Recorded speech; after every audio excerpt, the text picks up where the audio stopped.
Vítajte pri podcaste Tribetskej knižnice v Topolčanoch. Dnes si predstavíme knihu od slovenského producenta Jara Slávika Talent.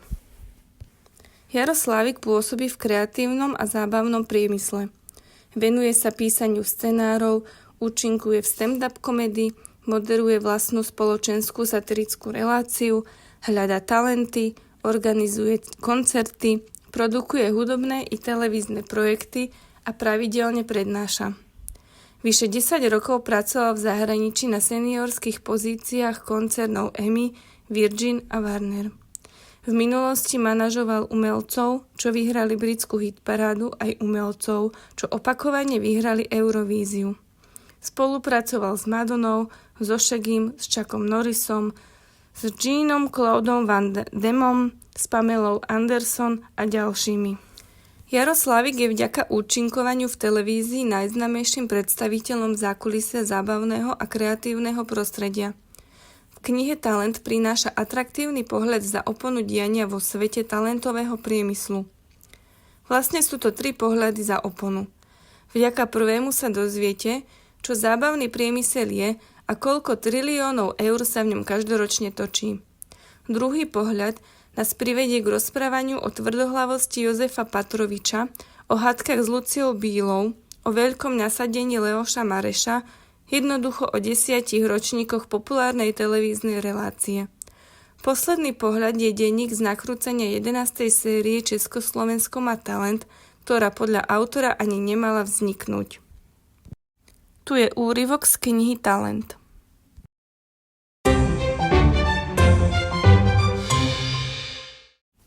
Kniha o talente. Komplexná kniha o tom, čo všetko talent je a čo ním už nie je, neexistuje. Komplexná zbierka všetkého na tému kreatívnej práce, spájania človeka, emócií, technológií, inovácií, príbehov, strát a ziskov sa napísať ani nedá.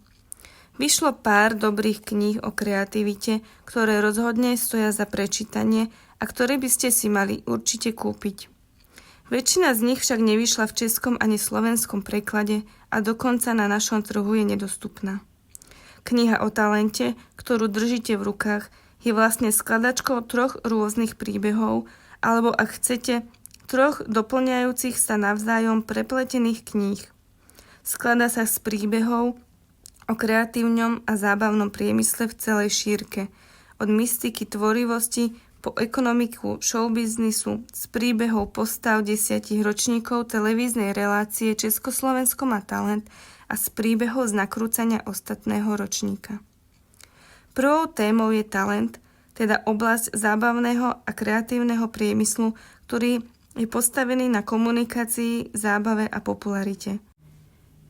Vývoj celej našej spoločnosti, to je spoločnosti ľudí, ktorí spolu tvoria niečo ako antropocén. Čiže najnovšiu fázu v živote našej planéty definuje komunikácia, tvorivosť a kultúra. Komunikácia vznikla z bežnej výmeny základných informácií, ktorá prekročila svoj základný rámec. Časť vedeckej obce tvrdí, že reč vznikla z potreby klebetenia, teda vysvetlenia jemných nuáns v kritických chvíľach. Napríklad v okamihoch bezprostredného ohrozenia, alebo v momentoch výmeny informácií o kvalite zdrojov a v neposlednom rade aj v čase rozhovorov o všetkých vnútorných zážitkov, ktoré sme prežili, videli a počuli.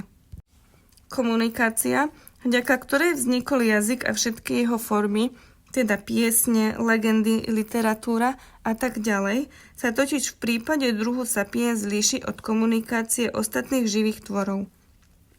Kým ostatným stačila jednoduchosť, napríklad komunikácia skutočnosti, že v ich teritóriu sa objavil votrelec, poznáte to, keď vám v lese nad hlavami lietajú splášené vtáky a ohlasujú vašu prítomnosť. Náš druh potreboval komunikovať. Vzhľadom na svoju zreteľnosť a komunitný spôsob existencie predsa len viac nuáns. Preto v dávnej minulosti začali naši predkovia odozdávať nielen informáciu, že sa v ich teritóriu nachádza votrelec, ale časom podávali ďalej aj odtene tejto informácie. Napríklad, tento votrelec v tvojom lese je neškodný votrelec. Starý turista alebo dokonca informácie, ako v V tvojom lese je neškodný votrelec, starý turista, tupý ako tágo a ľahko ho môžeš ogabať.